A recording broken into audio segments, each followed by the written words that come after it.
umunsi mwiza nibuka uwo nakwemereyeho wambereye umucunguzi yemwiza ibyawe nishimye. Bakunzi ba Rwanda Gospel TV, nongeye kubasuhuza mu izina ry'umwami wacu Yesu Kristo. Shima Imana yuko nanongeye kuduha igitondo cyiza cy'umugisha.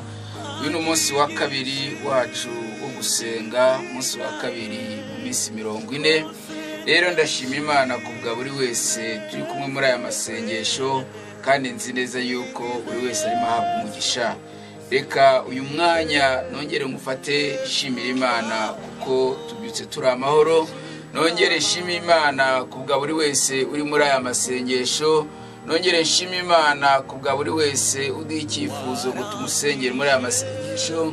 Nongere shima Imana yuko Imana iri kumwe natwe kugira ngo tugire neza.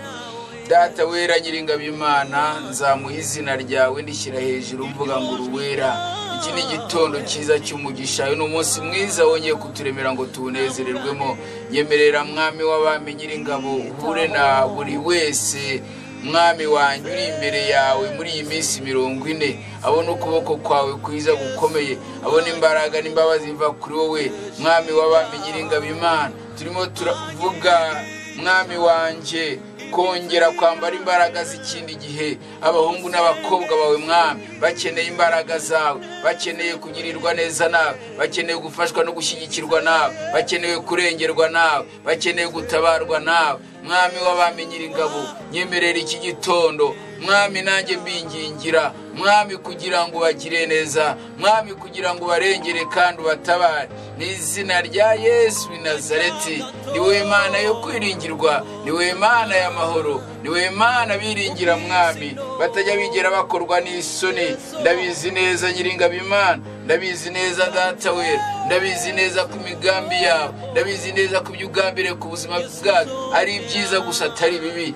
Mana nanjye nkwinginga kugira ngo wongere ugaragare, kugira ngo wongere useruke ugaragare nk'Imana, kandi wumve gusenga kw'abana bawe mu izina rya Yesu, amen.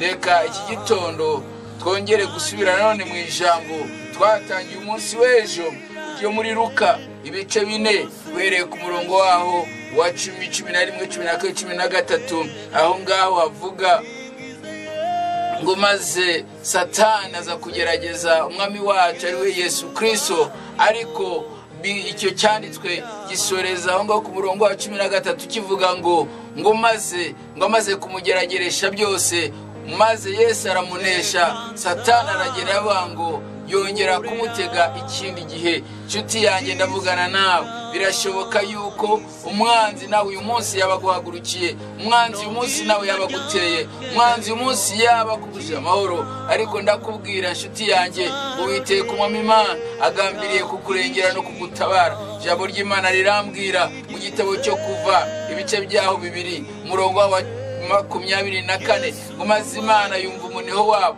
yibuka isezerano yasezeranye na Aburahamu.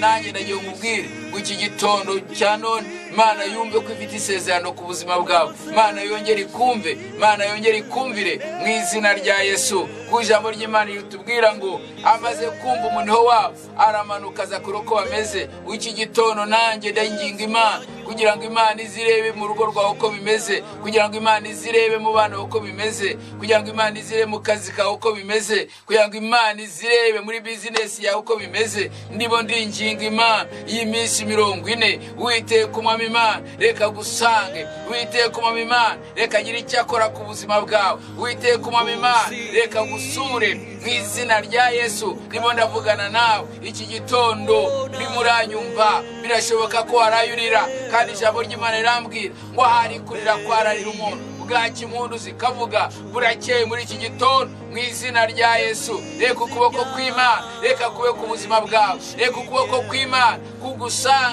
kugusange mu rugo rwawe mu izina rya Yesu. Iyo umuntu ari imbere y'Imana, iyo arimo gusenga, yari igihe cyo gusenga, nagira ngo ubwire inshuti yawe gusenga gucagagura imigiriro yose ryariboshye ubuzima bwawe, gusenga gukuraho buri imbaraga zari zicaye ku buzima bwawe, gusenga gukuraho buri byishyize hejuru byose ku buzima bwawe. Mu izina rya Yesu nanjye ndagusengera muri iki gitondo, mu izina rya Yesu twara ijambo ry'ubuhanuzi uyu munsi wa none, mu izina rya Yesu wongere nawe wakire kugira neza ndetse no mu bana bawe, ntago biguma kuko byari bisanzwe. Imana yiteye kuguhindurira, igahindura amateka yawe.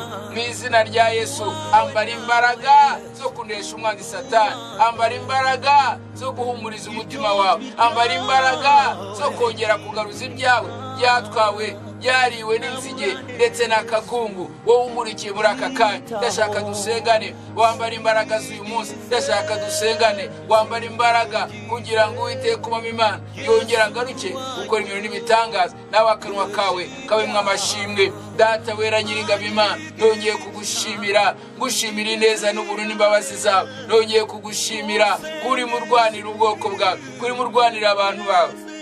Izina rya Yesu iyi minsi 40 mwami Imana turi ku munsi wa kabiri, reka ugire neza buri umwe wese wafashe umwanya we akazi imbere yawe, reka ugire neza buri umwe wese mwami ndamwingingira ngo wongere kumusubizamo imbaraga mu izina rya Yesu mwami w'abami. Maze Daniel aragambirira, mwami ndasabye kubura buri wese ugambiriye kuba imbere yawe, ugambiriye kugukorera, ugambiriye kukuvugira, ugambiriye kwiriza ubusa no gusenga uyu munsi. Mana umugisha, Mana umugire neza, Mana umukomeze, Mana umushoboze. Maze Uwiteka Nyiringabo Imana twongere kugaruka imbere yawe tuhangoma ukoze ibikomeye, natwe turanezerewe. Reka amashimwe abe mu kanwa kacu. Reka uyu munsi Uwiteka Nyiringabo Imana ni umunsi mwiza uturemeye ngo tuwunezererwemo. Nezeza abantu bawe, nezeza uwarayurira, nezeza uwo nguwo wari wihebye, nezeza uwo nguwo wari ufite agahinda, nezeza uwo nguwo wari ushonje, nezeza uwo nguwo utafite amahoro mu buzima bwe. Mana umuha amahoro kuko uri umwami w'amahoro. Urakoze mwami, urakoze Nyiringabo Imana. Niba urimo kunyumva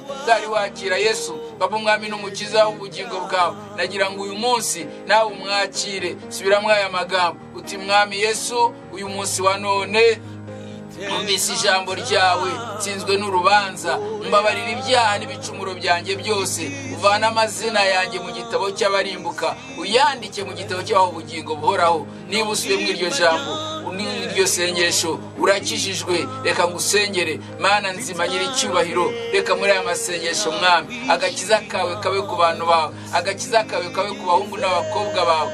Mana nyir'ibihe mwami, bafite inyota y'ijambo, bafite inyota yo gukiranuka, bafite inyota yo kugaruka, bafite inyota yo kongera kubakwa nawe, no kongera guhumurizwa nawe, no kongera guhagarana nawe. Kandi Nyiringabo Imana uwo watuye aya magambo, reka mwami Imana wera umunsi wa none amazina ye akomeze yandikwe mu gitabo cy'ubugingo. Mana ndasenga, sengera n'abarwayi mu izina rya Yesu. Uri Imana ikiza indwara zose. Mana uravuga mu ijambo ryawe ngo uzakiza indwara zose kandi ukababara ibyaha byose. Mana nanjye ndasenze mu izina rya Yesu kuvuga buri wese wari urwaye, Mana umukize. Mana twumva amashimwe, Mana twumve nawe atubwira ngo yararwaye none yakize. Urakoze kuko umukijije, urakoze kutanza amahoro, urakoze kutanza ibyiringiro, kandi udahe umunsi w'umugisha, kandi tuguwe neza muri byose mu izina rya Yesu, amen. Ushobora kuba ukeneye kuduhamagara, telefone yanjye